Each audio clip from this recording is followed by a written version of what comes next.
ঈদুল আজহার খুব সুন্দর এবং খুবই সাধারণ একটি ডিজাইন নিয়ে হাজির হয়ে গেলাম।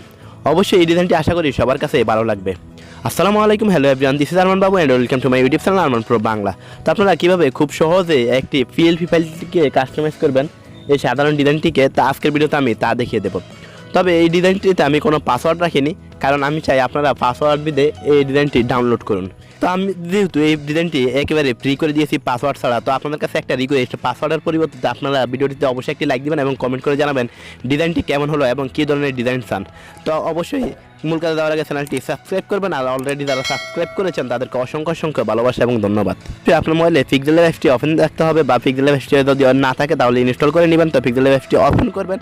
পিক্সেলেব অ্যাপটি ওপেন করার পর যে কাস্টমাইজগুলো করবেন বা যে কাজগুলো করবেন আমি এখানে মার্ক করে দিয়েছি এবং খুব স্লোলিভাবে আমি কাজগুলো করেছি যেন আপনারা বুঝতে সহজ হয়। তো পিক্সেলেব অ্যাপটি ওপেন করার পর 3 ডটে ক্লিক করবেন, তারপরে দেখুন এখানে open dot PLP file dot এখানে ক্লিক করবেন, তারপরে এখানে ডট পিএলপি অপশন আছে এখানে ক্লিক করবেন, তারপরে আপনার ডাউনলোড করা যে ফোল্ডার পিএলপি ফাইলটি এখান থেকে সিলেক্ট করবেন, যে ফোল্ডারে রেখেছেন ওই ফোল্ডার থেকে পিএলপি ফাইলটি সিলেক্ট করবেন।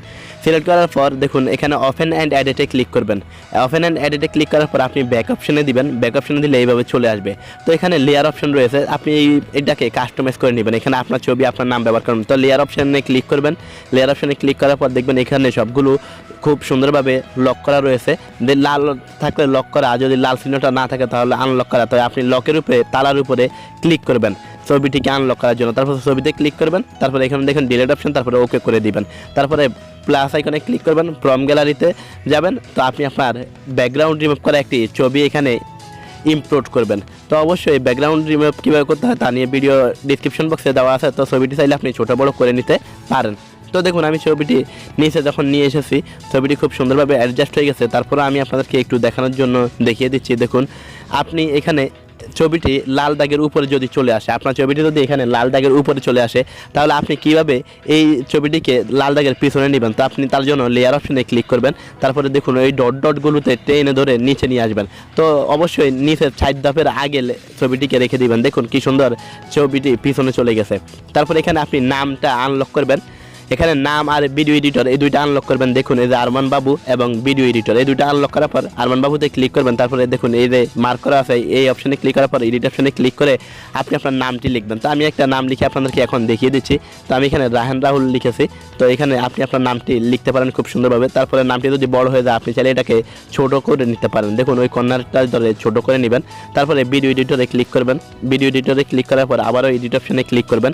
এডিট অপশনে ক্লিক করার পর দেখুন এখানে আপনি আপনাদের পদবি ওইটা ব্যবহার করতে পারেন। তো আমি এখন সিম্পলি আপনাদেরকে দেখানোর জন্য গ্রাফিক ডিজাইনার নামে একটা অপশন দিয়ে দেখিয়ে দিচ্ছি।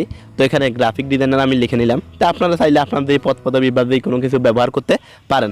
আর অবশ্যই ভিডিওতে একটি লাইক দিয়ে দেবেন। লেখাটি যদি এইরকম হয়ে যায় বড়, তাহলে এই সাইড থেকে একটু টেনে দিবেন, তারপর ওই সাইড থেকে এটাকে ছোট করে নেবেন। তো আসলে খুব সহজভাবে আমি কাজগুলো স্লোভাবে করে দেখাচ্ছি, আপনাদের তো বুঝতে সহজ হয়। তারপর এখানে ফরিদগঞ্জ পৌরসভাটা দেখুন এটাকে খুব সুন্দরভাবে আগে বসিয়ে নেবেন। তাহলে আমি যেহেতু এখানে ফরিদগঞ্জ পৌরসভা দিয়েছি, আপনারা চাইলে আপনার ইউনিয়ন ওয়ার্ডের নামগুলো করতে পারেন। তো আমরা এখন লেয়ার অপশনে গিয়ে ফরিদগঞ্জ পৌরসভা এই লেখাটাকে আনলক করব। তো এই দেখুন ফরিদগঞ্জ পৌরসভা লেখাটা কোন জায়গায় রয়েছে। ফরিদগঞ্জ পৌরসভা লেখাটা আনলক করার পর ফরিদগঞ্জের লেখার উপরে ক্লিক করব। তারপরে এখানে আপনি আপনার ইউনিয়ন নাম বা ওয়ার্ডের নাম লিখে নিতে পারেন। তো দেখুন আপনার ইউনিয়ন বা ওয়ার্ড, আমি আপনাদেরকে দেখানোর জন্য এখন একটা ইউনিয়ন ওয়ার্ডের নাম ব্যবহার করতেছি। তো আপনারা চাইলে এটাকে ইউনিয়ন বা ওয়ার্ডে ব্যবহার করতে পারেন। তো দেখুন এখানে আবার চাইলে আপনি যদি মনে করেন যে না ইউনিয়ন দিবেন, তাহলে ইউনিয়নও ব্যবহার করতে পারেন। তো আপনি এখানে আপনার মতো, তারপরে আর কিছু চেঞ্জ করা লাগবে না। তারপরে ডিজাইনটিকে সেভ করার জন্য দেখুন উপরে মার্ক করা রয়েছে। দেখুন আমি মার্ক করে দেখিয়ে দেবো। ইউনিয়ন লেখাটি খুব সুন্দরভাবে অ্যাডজাস্ট করে নিতে পারবেন। তারপরে দেখুন কর্নারে একটি অপশন রয়েছে এখানে, তো এইটাতে ক্লিক করবেন। তারপরে সেভ টু এই যে ইমেজে ক্লিক করবেন। তারপরে এখান থেকে এটাকে হাই করে সেভ টু গ্যালারিতে দিয়ে দিবেন। অসংখ্য ধন্যবাদ ভিডিওটি সম্পূর্ণ দেখার জন্য।